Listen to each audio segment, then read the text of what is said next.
നിയുക്ത MP. Francis ജോർജിന് ഏറ്റുമാനൂർ നിയോജക മണ്ഡലത്തിൽ ആവേശോജ്വല വരവേൽപ്പ്. UDF ഏറ്റുമാനൂർ നിയോജക മണ്ഡലം കമ്മിറ്റിയുടെ നേതൃത്വത്തിലാണ് സ്വീകരണം ഒരുക്കിയത്. ചെങ്ങളത്ത് തന്റെ തെരഞ്ഞെടുപ്പ് ചിഹ്നമായ ഓട്ടോറിക്ഷ ഓടിച്ചാണ് ഫ്രാൻസിസ് ജോർജ് സമ്മതിദായകരെ അഭിവാദ്യം ചെയ്തത്. ലോക്സഭാ തെരഞ്ഞെടുപ്പിൽ കോട്ടയത്ത് UDF കോട്ട വീണ്ടെടുത്ത അഡ്വക്കേറ്റ് ഫ്രാൻസിസ് ജോർജിന് ഏറ്റുമാനൂർ നിയോജക മണ്ഡലത്തിൽ ആവേശോജ്വല വരവേൽപ്പ് നൽകി. UDF നിയോജക മണ്ഡലം കമ്മിറ്റിയുടെ നേതൃത്വത്തിലാണ് സ്വീകരണം ഒരുക്കിയത്. രാവിലെ കുമരകം പഞ്ചായത്തിലെ കൈപ്പഴമുട്ടിൽ നിന്നുമാണ് സ്വീകരണം ആരംഭിച്ചത്. തുറന്ന ജീപ്പിൽ സഞ്ചരിച്ചാണ് അദ്ദേഹം ജനങ്ങൾക്ക് നന്ദി പറഞ്ഞത്. ചെങ്ങളത്ത് ഫ്രാൻസിസ് ജോർജ് തന്റെ തെരഞ്ഞെടുപ്പ് ചിഹ്നമായ ഓട്ടോറിക്ഷ ഓടിച്ചത് പ്രവർത്തകർക്കും ജനങ്ങൾക്കും ആവേശമായി. തെരഞ്ഞെടുപ്പ് ചിഹ്നമായി ഓട്ടോറിക്ഷ ലഭിച്ചതിന് ശേഷം ഫ്രാൻസിസ് ജോർജ് ആദ്യമായി ഓട്ടോറിക്ഷ ഓടിച്ചതും ചെങ്ങളത്തായിരുന്നു.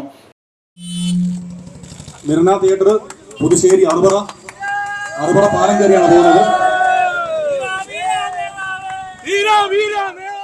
വിവിധ സ്വീകരണ സ്ഥലങ്ങളിൽ ഫ്രാൻസിസ് ജോർജ് ജനങ്ങൾക്ക് നന്ദി അറിയിച്ചു. നേതാക്കളായ Prince Lukose, Binu Chengalam, advocate Jaison Joseph, Philip Joseph, professor Rosamma Soni, advocate G Gopakumar, Ruby Chacko, Aji Kottampuram, Sobin Thakkedam, Jeroy Ponnattil, Graces Paul, AK Joseph, Anand Panjikaran തുടങ്ങിയവർ സ്വീകരണ പരിപാടികൾക്ക് നേതൃത്വം നൽകി.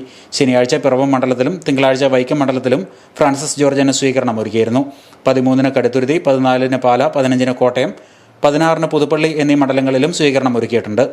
17-ന് ഡൽഹിയിലേക്ക് പോകുന്ന ഫ്രാൻസിസ് ജോർജ് 23-ന് മടങ്ങിയെത്തും. ഇതിനുശേഷം UDF കോട്ടയം പാർലമെന്റ് മണ്ഡലം തെരഞ്ഞെടുപ്പ് കമ്മിറ്റിയുടെ നേതൃത്വത്തിൽ എല്ലാ അസംബ്ലി മണ്ഡലത്തിലും പ്രധാന നേതാക്കളും UDF ഭാരവാഹികളും പങ്കെടുക്കുന്ന വിപുലമായ യോഗത്തിൽ വെച്ച് advocate K. Francis George MP സ്വീകരണം നൽകും. യോഗത്തിൽ വെച്ച് കോട്ടയം പാർലമെന്റ് മണ്ഡലത്തിലെ ഭാവി വികസന പദ്ധതികൾ സംബന്ധിച്ച് UDF കമ്മിറ്റിയുടെ നിർദ്ദേശങ്ങൾ ചർച്ച ചെയ്യും. ഇതിന്റെ അടിസ്ഥാനത്തിൽ എല്ലാ മണ്ഡലത്തിലെയും ജനങ്ങൾ ഉന്നയിക്കുന്ന പ്രധാനപ്പെട്ട ജനകീയ ആവശ്യങ്ങൾ ഉൾക്കൊള്ളിച്ചുകൊണ്ടുള്ള പാർലമെന്റ് മണ്ഡലം വികസന രേഖയ്ക്ക് രൂപം നൽകുവാനും തീരുമാനിച്ചിട്ടുള്ളതായി UDF കോട്ടയം പാർലമെന്റ് മണ്ഡലം തെരഞ്ഞെടുപ്പ് കമ്മിറ്റി ഭാരവാഹികൾ അറിയിച്ചു.